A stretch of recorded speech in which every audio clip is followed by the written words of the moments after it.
ថ្ងៃនេះខ្ញុំនឹងក្រុមគ្រួសារចកេបានបំពេញកិច្ចណាទាំងឡាយដើម្បីឧទ្ទិសបុណ្យបញ្ចប់បណ្ដាសានៅនគរបាជ័យគឺតែព្រំនគរបាជ័យហ្នឹងដែលលោកបានប្រព្រឹត្តខុសនៅក្នុងអសធម្មគឺរឿងម្ដាយខ្លួនឯងនឹងតាមរឿងព្រេងអញ្ចឹងឥឡូវនេះព្រះពន្ធហូបបាយត្រឡោកនៅព្រៃវែងក៏បានបញ្ចប់បណ្ដាសាហើយមកដល់ពេលនេះ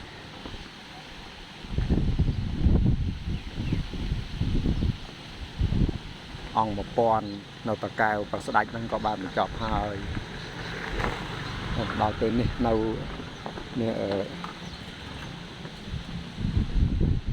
នគរបាជ័យណាតែព្រំនគរបាជ័យឥឡូវកូនយក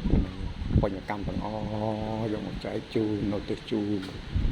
បុព្វការីទាំងអស់លោកត្រូវបណ្ដាសាជាពិសេសគឺពេលហ្នឹងគឺបញ្ចប់នៅពីទាំងឡាយទុកទាំងឡាយរបស់លោកសូមឲ្យចប់ទៅដាសាទៅបញ្ចប់ទៅសូមឲ្យលោកបានរួចផុតចាកទុកទោសនឹងពីវិរិយទាំងពួងសូមគ្រប់ជើងលោកបានទទួលបញ្ញកម្មនឹងចប់នៅបណ្ដាសាឲ្យដល់ទៀតទាំងមានពីទាំងអ្នកត្រូវគេចងពីណាទាំងយៈ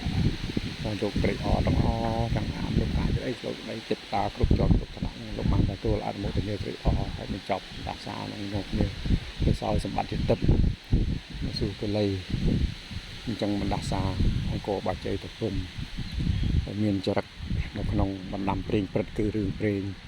គិមេគិម៉ែហ្នឹងណាសូមឲ្យលោកបានបញ្ចប់បណ្ដាសាហ្នឹងហើយប្រាសាទនេះគឺជាស្នាប្រហោះរបស់ព្រះបាទជ័យវរ្ម័នទី7ដែលលោកបន្សល់ទុកនៅខេត្តកំពង់ចាមនៅខេត្តតាកែវនៅបន្ទាយឆ្មាណាដែលលោកបន្សល់ទុកនៅរឿងរ៉ាវទាំងអស់នេះអញ្ចឹងសូមឲ្យលោកទាំងអស់លោកបានសរសើរសុខក្នុងសុគតិភពបញ្ចប់រឿងរ៉ាវបណ្ដាសាប៉ុនឆ្នាំរបស់ពួកលោកសូមលោកបានរួចចាកផុតទុក្ខទោសពីវិរិយទាំងពួង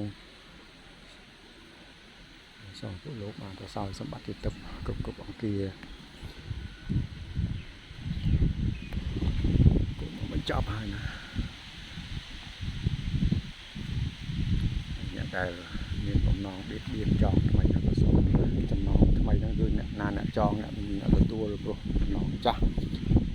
បណ្ដាសាចាស់នេះខ្ញុំបានបញ្ចប់ហើយដោយខ្ញុំបានអធិដ្ឋានជីវិតនេះ26ឆ្នាំហើយ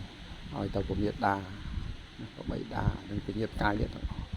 ដើម្បីបញ្ចប់នៅបណ្ដាសារបស់ពួកលោកអញ្ចឹងជីវិតខ្ញុំដែលអាចរារាំងនៅក្តីនេះបញ្ចប់នៅក្តីនេះបានសូមពួកលោកទៅអនុមោទនានៅ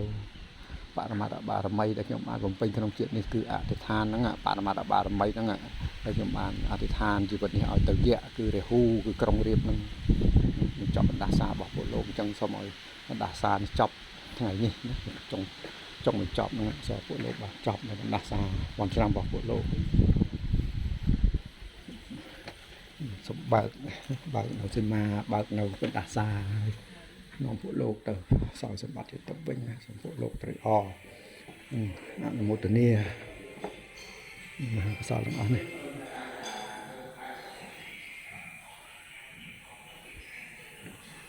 បញ្ញកម្មដែលខ្ញុំបានសាងហើយសូមឧទ្ទិសប្រគេនថ្វាយជូនដល់លោកអ្នកមានគុណ